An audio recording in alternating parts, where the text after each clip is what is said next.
Bonjour à tous et bienvenue dans MAPS, l'émission qui vous fait voyager depuis votre canapé. Bonjour Raphaël. Bonjour Mathias.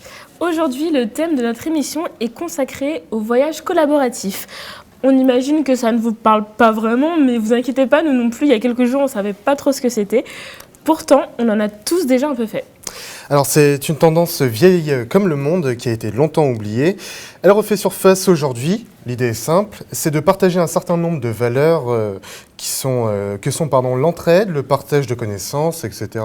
En résumé, une tendance dans laquelle l'argent est quasi inexistant. Le voyage collaboratif connaît un tel succès qu'il a été décliné de plusieurs manières.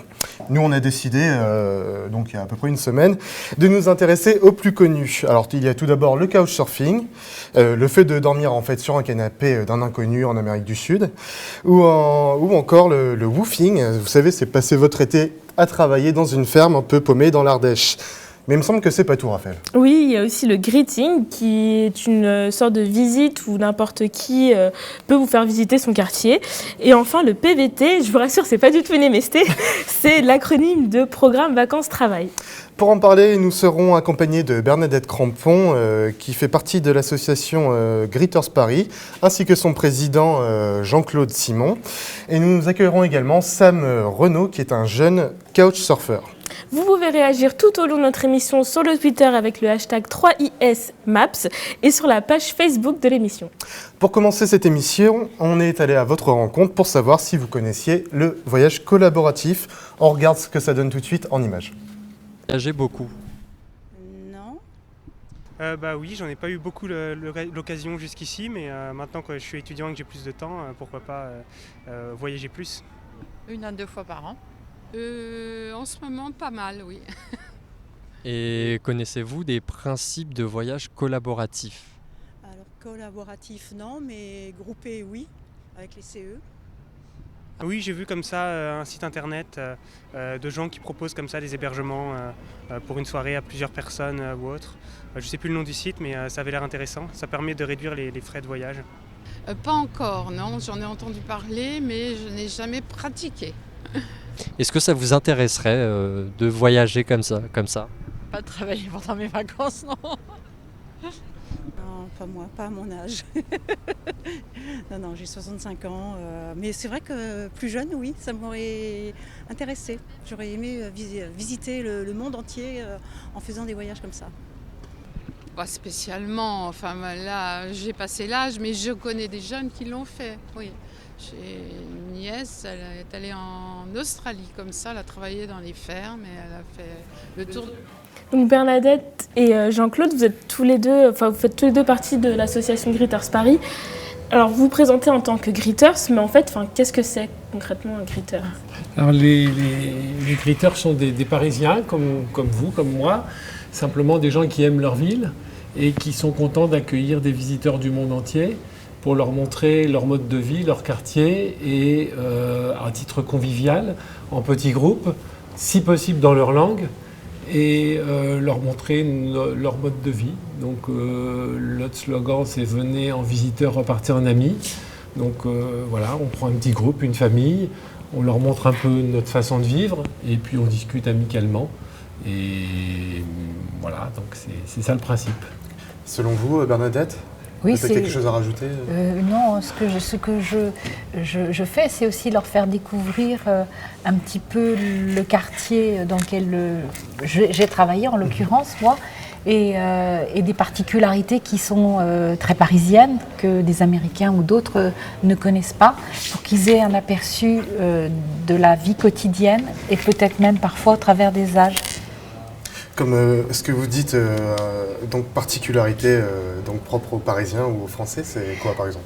Alors, ça peut être par exemple leur faire visiter une herboristerie, rentrer dans une boutique d'herboristerie, leur faire visiter une boutique où on ne vend que du matériel de cuisine, une des plus anciennes boutiques de Paris, où l'intérieur est resté tel qu'il était au 19e siècle. Et ça, c'est vraiment particulier à Paris. Il y a un certain nombre de boutiques comme celle-ci et ils sont assez surpris en général, ou leur faire découvrir des spécialités alimentaires lorsque se promènent dans un marché par exemple.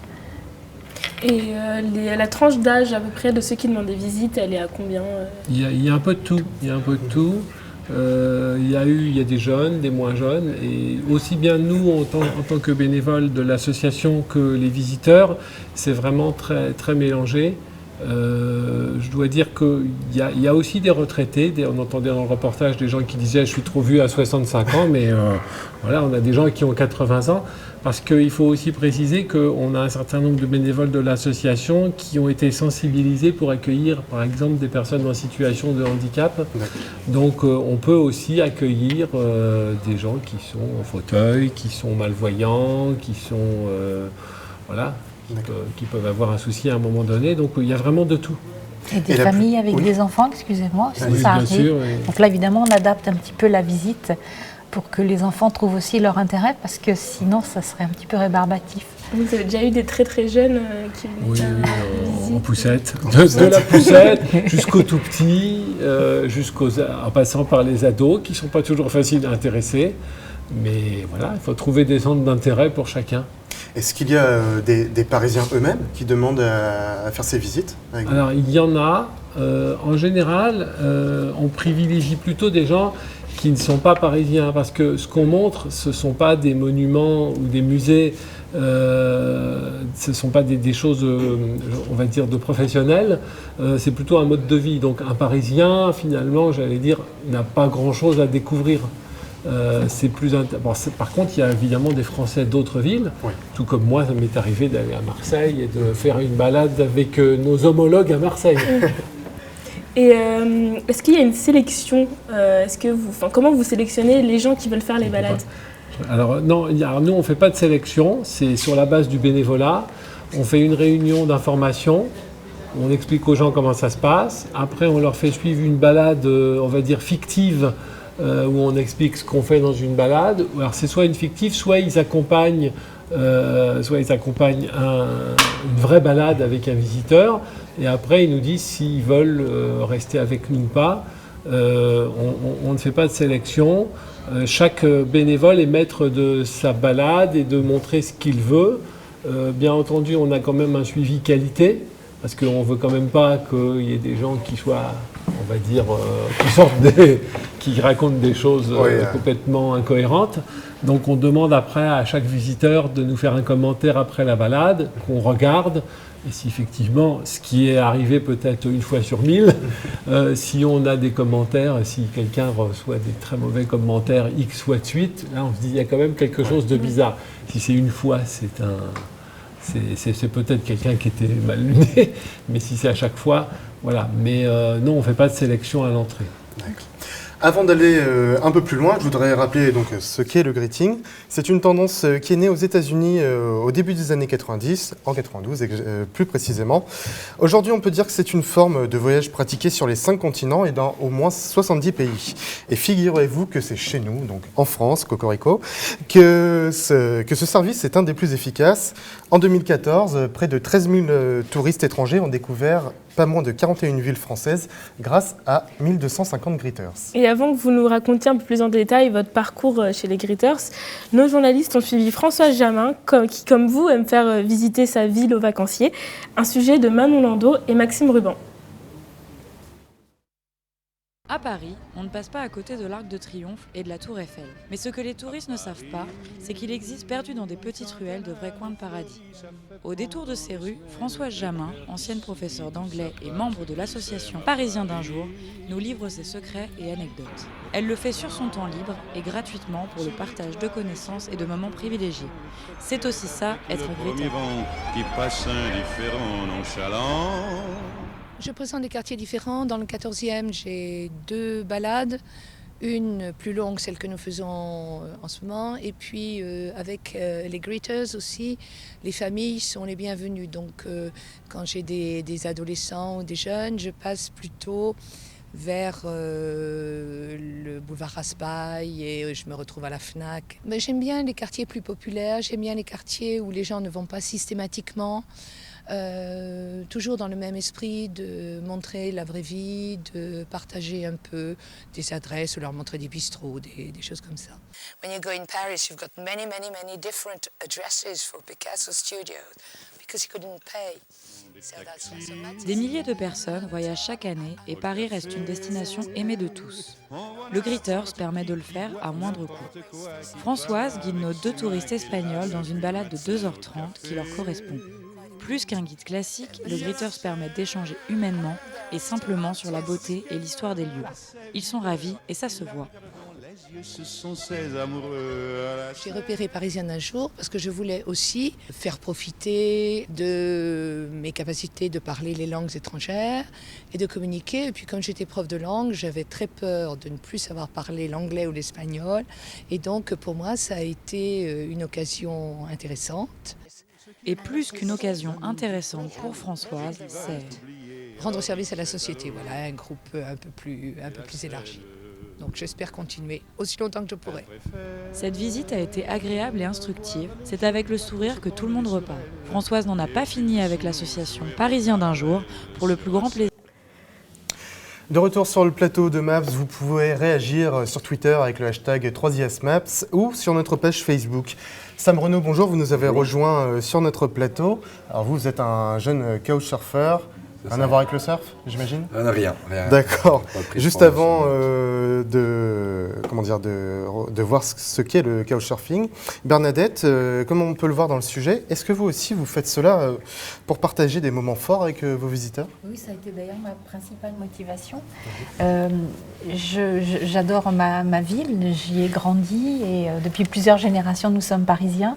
Et souvent à l'étranger, on a une image du Parisien râleur et assez négative. Et je trouvais dommage qu'on ne puisse pas changer cette image. Donc ça a été pour moi au départ une des principales motivations, comme je le disais, de faire partager un petit peu notre quotidien et de faire voir Paris au travers des yeux d'un vrai Parisien, parce que je pense que ça apporte quelque chose de différent. Ce que les gens peuvent voir au travers des guides, c'est une chose, mais la vie quotidienne, ça, ils ne la trouveront jamais dans le guide du routard, par exemple. Oui, c'est sûr. Il me semble qu'il y a du bruit dans la tente, non, derrière ? Non ? Ouais. Ça bouge. Swapna, qu'est-ce que vous faites là ? Eh bien, moi aussi, j'ai décidé de voyager et c'est ainsi que j'ai rencontré Suisse-moi Sylvain Nicolier de son vrai nom. Sylvain est un baroudeur, il voyage 6 mois pendant l'année pour parcourir le monde et les autres 6 mois, il travaille en Suisse. Il a entrepris ce mode de vie depuis plus de 10 ans maintenant. Qui est-il réellement, ce Sylvain Nicolier ? Alors, il est aventurier, voyageur, promoteur de bonne humeur. Il a organisé de nombreux événements socioculturels en Suisse, jamais commerciaux, mais pour partager avec les gens et leur permettre de se développer personnellement. Il a pratiqué aussi énormément de sports de glisse ainsi que la capoeira. Je vous laisse regarder sa vidéo de présentation. Donc, dans un premier temps, je vais partir au Togo au mois de février. Après, je travaille quand même un petit moment en Suisse.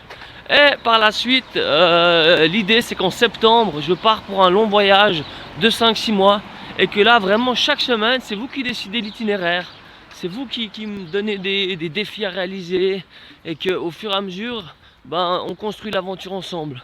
Voilà, c'est une nouvelle aventure, ça s'appelle suissemoi.com. J'espère qu'on va kiffer. Mais qu'est-ce qui l'a emmené au voyage, ce jeune homme ? Alors, à l'âge de 20 ans, il a décidé de parcourir un peu le monde en prétextant aller étudier l'anglais. Il en a fait beaucoup de photos et de vidéos de ses souvenirs. Il a décidé de créer le concept Suisse-moi pour rajouter en fait des challenges à ses aventures, comme il explique dans sa vidéo, tels que faire une descente de luge au Diableret dans le Coton de Vaud en Suisse, tout en cuisinant sa propre fondue sur la luge. Et alors, où est-ce qu'il a voyagé, pardon ? Alors sur son site, on peut voir qu'il a déjà parcouru pas mal autour du monde. Il a fait l'Asie, l'Indonésie, l'Afrique, l'Amérique latine et les États-Unis. Alors pour voyager, on se demande comment il finance tout ça. Alors il a des partenaires tels que les agences de tourisme, des ministères de voyage et il y a quelques marques aussi qui le sponsorisent. Malgré tout, ces voyages ils restent non lucratifs. Il regrette justement qu'il n'y ait pas plus de financement de la part de la production, mais malgré tout, il a décidé de lancer sa propre série pour retracer en fait l'ensemble de ses aventures. Et comme il dit justement, c'est que rien n'est impossible. Vous le connaissiez, vous, ce Sylvain Nicolier ? Non, pas du tout. Pas du tout. Non, bon on ira voir sur le site suissemoi.com alors pour découvrir un petit peu plus. Donc Sam, vous êtes technicien vidéo et vous aussi, vous voyagez différemment. Vous avez fait du bénévolat en Amérique latine et en Inde, mais pourquoi en fait? Qu'est-ce que ça vous apporte concrètement de faire ça? Ça me permet de voir la réalité, de sortir de ce cadre de France, de ce cadre où on voit tout ce qui est télé, tout ce qui est journal, où on peut voir beaucoup de choses et on n'est jamais sûr de la réalité. Donc là, je peux voir vraiment ce qu'est le monde par mes propres yeux. Vous-même, ouais. C'est ça, pour voir ce qui est vrai et ce qui est faux. Et vous avez été hébergé où, par exemple? Alors j'ai été hébergé en Amérique du Sud, en Équateur, au Pérou et en Argentine, surtout. D'accord. Entre voyage collaboratif et communautaire, être homosexuel influence-t-il votre manière de voyager? Clémence, qui vient nous rejoindre, va nous répondre. Bonjour Clémence. Bonjour Mathias. Alors aujourd'hui, je vais vous emmener faire un tour du monde dans le monde des LGBT. C'est quoi exactement? Alors pour ceux qui l'ignorent, LGBT en fait c'est l'acronyme de lesbienne, gay, bi et transsexuel. Donc pour ce tour du monde, je vais vous emmener suivre Ellen Page, donc cette jeune actrice qui a fait son coming out en 2014. Ça a été très médiatisé et elle s'impose aujourd'hui comme une véritable ambassadrice en réalité de la cause lesbienne. Donc on va la suivre avec son meilleur ami alors qu'ils explorent toutes les difficultés d'être ouvertement gay dans certains pays. Par exemple, dans le premier épisode qui se passe au Japon, on découvre qu'il y a un quartier gay à Tokyo, mais que malheureusement les personnes gays évoluent dans un monde en fait où il n'existe pas de loi contre les discriminations. C'est-à-dire que les couples homosexuels au Japon peuvent être mal accueillis? Alors ça peut arriver, mais pas de panique. Vous pouvez vous rendre sur le site gayvoyage.com qui vous donnera en fait une liste des établissements qui acceptent les couples gays et des quartiers gay-friendly. Alors dans l'épisode suivant, ils nous emmèneront au Brésil, pays des danseuses du troisième sexe, mais aussi de la plus grande gay pride du monde. Les habitants expliquent que malheureusement, des problèmes de violence à l'encontre des transgenres sont de plus en plus récurrentes. Mais à l'heure où le tourisme s'intéresse de plus en plus aux voyageurs LGBT, des lieux gay-friendly ont émergé. Sur la carte, vous pouvez voir les nouvelles destinations dorées des voyageurs gays. Donc en premier, le Canada, suivi du Brésil, l'Europe de l'Ouest et une nouveauté, l'Afrique du Sud. En rouge, les pays à éviter en priorité, en vert, les pays tolérants et la majorité en jaune. Il faut mieux se renseigner sur les lois en vigueur dans le pays. Vous pouvez vous informer sur le site de l'IGLA, c'est l'International Gay and Lesbian Association, qui est le plus complet sur le sujet. Et dans le troisième épisode de Gaycation, vous pourrez découvrir pour la toute première fois des drapeaux multicolores à Kingston, puisque vous assisterez à la toute première Gay Pride jamaïcaine. Donc vous l'aurez compris, Gaycation célèbre en fait la joie du voyage à travers des portraits de la communauté LGBT, mais ici Spike Jonze réalise en fait une série qui prône la tolérance et qui est disponible sur le site viceland.com. Eh bien, on ira voir ça sur le net alors pour en savoir un peu plus. Merci Clémence. Le PVT ou permis vacances-travail, est-ce que ça vous dit quelque chose? Je ne sais pas, peut-être. Tant mieux. Alors, nous personnellement, il y a une semaine, on ne savait pas trop, avec Raphaël et toute l'équipe. Alors, on est allé à la rencontre de Julie Meunier, cofondatrice du site pvtiste.net, un reportage de Maxime Ruban. Bonjour. Nous sommes allés à la rencontre de Julie Meunier, cofondatrice du site pvtiste.net. Selon le ministère des Affaires étrangères, 42 000 Français sont partis en PVT en 2014. Australie, Nouvelle-Zélande, Canada, les destinations font rêver. Mais au fait, c'est quoi le PVT ? Le PVT, c'est un programme qui a été mis en place par le ministère des Affaires étrangères pour permettre aux jeunes Français de pouvoir aller à l'étranger dans des pays en dehors de l'Europe pour voyager et travailler pendant une durée de 1 an maximum ou 2 ans maximum selon les pays. Et nous, pvtiste.net, on est un site d'information sur ce programme-là qui existe depuis 1999 et qui fait partir environ 40 000 Français par an. Sur pvtiste.net, effectivement, on a une communauté de voyageurs qui est assez grosse aujourd'hui. On a 170 000 membres. Bon, ça, c'est pour les inscrits. Après, il y a tous les autres. Et dans cette communauté, les gens s'aident beaucoup. Que ce soit sur notre forum ou quand ils se rencontrent avant de partir ou une fois sur place. Il y en a beaucoup qui se refilent les boulots, les appartements, les contacts divers et variés, en fait. Donc oui, il y a une grande solidarité sur le site. Enfin, en tout cas, c'est ce qu'on a voulu créer et j'ai l'impression que ça fonctionne assez bien. Le PVT est accessible à tout le monde. Il faut avoir entre 18 et 30 ans, et pour le Canada jusqu'à 35 ans. Mais en dehors de ça, il n'y a pas vraiment de gros critères de sélection. On peut avoir fait n'importe quelle étude, voire ne pas avoir fait d'études du tout. On peut travailler dans n'importe quel domaine et on n'aura pas de refus pour cette raison. Les CV ne sont pas analysés dans le cadre des demandes de visa. Aujourd'hui, Julie et ses collaborateurs vivent de leur site. Mais quel avenir nous réserve-t-il ? Dans le futur, ce qu'on aimerait faire, c'est peut-être s'ouvrir un petit peu aux jeunes d'autres pays qui cherchent des informations. On se rend compte qu'on a pas mal d'Espagnols qui viennent chercher des informations sur notre site parce qu'ils sont francophones. Mais peut-être qu'on pourrait un petit peu les aider en ayant du contenu dans d'autres langues. Mais ça, c'est des projets sur plusieurs années, hein, c'est pas forcément évident. Peut-être qu'à terme, on peut espérer renseigner sur tous les programmes de mobilité. Pour plus d'informations, n'hésitez pas à poser 1 ou 2 questions sur leur forum. Et on ira voir sur le site. Alors aujourd'hui, on va surtout se concentrer sur votre expérience de coach surfeur. Alors, mais qu'est-ce que c'est ? Est-ce que c'est juste squatter le canapé d'un inconnu ou est-ce que c'est plus compliqué que ça ? C'est un peu plus compliqué. En fait, c'est un accueil, c'est un partage.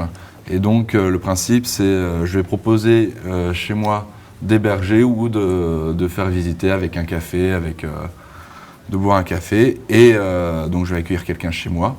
Et ensuite, ou même avant, si je voyage, je peux rentrer en contact avec différentes personnes dans le monde entier pour leur demander de m'héberger 1, 2, 3 nuits.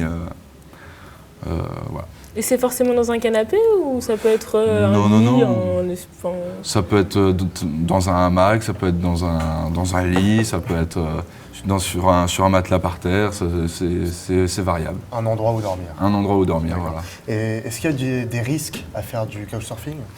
Oui et non. Généralement, on va chez des personnes, donc il y a un système de vérification par mail, par carte bancaire, parce que voilà, on doit payer 10 € à peu près pour s'inscrire, et donc ça permet de vérifier un peu les personnes. Après, on peut avoir des mauvaises surprises, mais généralement, c'est quand même un état d'esprit, et il y a très peu, j'ai jamais entendu parler de graves problèmes. Et quels sont les avantages de ce type de voyage, en fait, de ce type d'hébergement ? Ça permet de découvrir la vraie vie, c'est-à-dire que quand on voyage et qu'on ne descend que dans des hôtels, on ne voit pas réellement ce qui se passe, on ne se rend pas trop compte de la vie quotidienne. Et donc voilà, là, de vivre avec un habitant permet de voir différentes choses, différents modes de vie, et c'est un échange. Comme quoi, vraiment. par exemple Comme quoi Si vous avez une... De votre raison personnelle moi, une fois j'ai atterri dans un hôtel. Donc j'étais au Galapagos et j'avais rendez-vous avec un certain David. Donc ce David avait une vingtaine d'années. Et je tombe sur quelqu'un qui se prénomme David.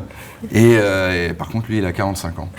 Donc voilà, c'est pas la même chose. J'essaye de lui faire comprendre que j'allais dormir chez lui, que voilà, il m'avait invité, il niait tout. Et à un moment, il me dit, mais vous êtes entré en contact avec David, mon fils, peut-être. Et en fait, c'était le fils du patron de l'hôtel qui m'avait invité à dormir dans son hôtel, dans une chambre. Son père, quoi. Sans prévenir son père. Et voilà, je me suis retrouvé à dormir quelques nuits dans un hôtel de luxe, pour le coup, parce que c'était 120 $ la nuit. Mais ça m'a permis aussi de découvrir des coins magnifiques sur cette île que je n'aurais jamais découvert si je n'avais pas rencontré cette personne. Et vous, Bernadette ou Jean-Claude, ça ne vous dit pas d'accueillir quelqu'un, un inconnu, sur votre canapé chez vous ? Je ne l'ai pas encore fait, mais peut-être un jour. C'est un projet ? Pas forcément, après ça dépend des rencontres que l'on fait. C'est vrai que parfois on peut passer beaucoup plus de temps avec un visiteur que prévu, selon les échanges et la sympathie qui peut se créer.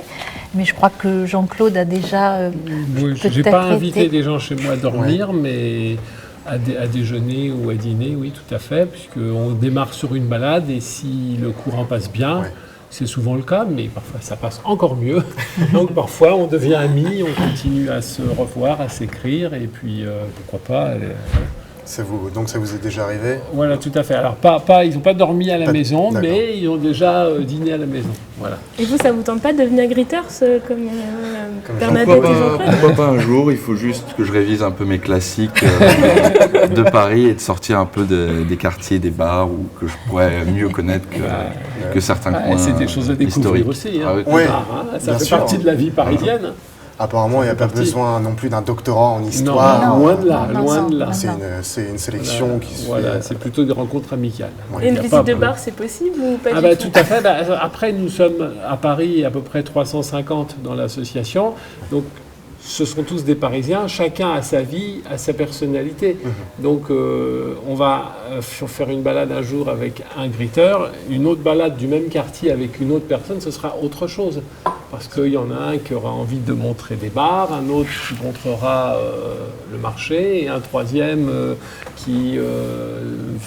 Et puis ça dépend des visiteurs aussi. Si c'est des personnes qui ont envie de parler culture ou l'éducation scolaire, peut-être d'autres auront envie de parler de quelles activités il y a à faire sur la vie nocturne. Après, moi, je ne suis pas très calé sur la vie nocturne. Voilà, chacun répond avec ce qu'il connaît. À chacun sa personnalité. Voilà, tout à fait. Merci. C'est la fin de notre émission. Merci de nous avoir suivis et merci à nos invités d'être venus sur plateau aujourd'hui. La semaine prochaine, nous parlerons du voyage initiatique.